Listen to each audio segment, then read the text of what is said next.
આજે આપણે હાંડવો બનાવીશું। હાંડવા માટે મેં આ લોટ લીધો છે, આ લોટ લીધેલો છે મેં, અને પાણી ગરમ કરવા મૂક્યું છે, અને આવી 1 અડધી ચમચી મેં દહીં લીધેલું છે। મેથી લઈશું અને હળદર અને તેલથી થોડો લોટ મોઈ કાઢીશું। તો જો મેં આવી રીતે લોટમાં થોડું તેલ લીધું છે, 2 સ્પૂન જેટલું, અને એને બધાને મિક્સ કરીને મોઈ કાઢીશું એને। એ હાંડવો તમારો સરસ છૂટો છૂટો થાય। તો જો મેં મિક્સ કરી દીધો છે લોટમાં તેલ બધું,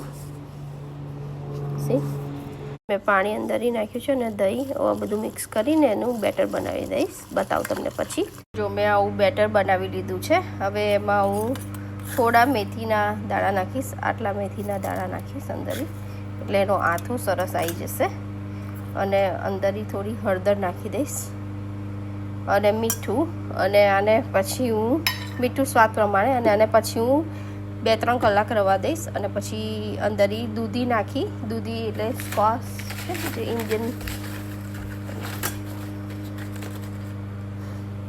પછી આ દૂધી નાખીશ અંદર, એને છોલી અને છીણી ગ્રેટ કરીને એને પછી અંદર નાખીશ, એનું તમને હું પછી બતાડીશ। જો આવી રીતે હું એને 2-3 કલાક માટે મૂકી રાખીશ, એમાં થોડો આથો આવશે, પછી હું એને હાંડવો કરીશ ત્યારે હું તમને બતાડીશ। હું ટ્રેડિશનલ ઇન્ડિયા રીતે કરીશ, ઇન્ડિયન કુકરમાં, એ પણ હું તમને પછી બતાવીશ। આ પલ્લીને રેડી થઈ ગયું છે। મેં અંદર આદુ લસણ મરચાં નાખ્યા છે, અને હું હાંડવાનું કુકર બતાડું। આમાં હું સોલ્ટ ભરીશ, અને આ હાંડવાનું કુકર છે, અને હું ગ્રીસ કરી દઈશ, થોડું તેલ ચોપડી દઈશ, અને મેં તેલ વઘાર માટે મૂક્યું છે, એમાં હું હવે વઘાર કરીશ।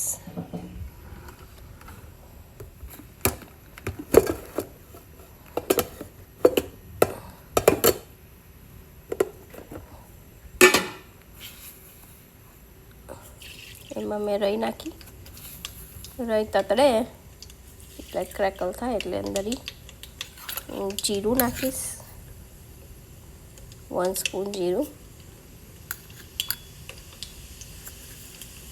થોડી મેથી મેં પહેલાંમાં નાખી હતી એટલે હું આટલી જ મેથી નાખીશ, અને આટલી 1 સ્પૂન અજમો, અને હિંગ નાખીશ।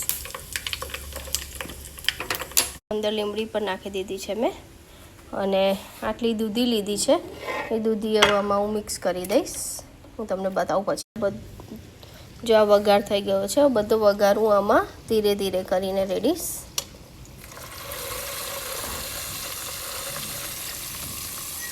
તો મિક્સ કરી દઉં પછી જો વઘાર કરી દીધો છે। હવે હું અંદર સુગર નાખીશ।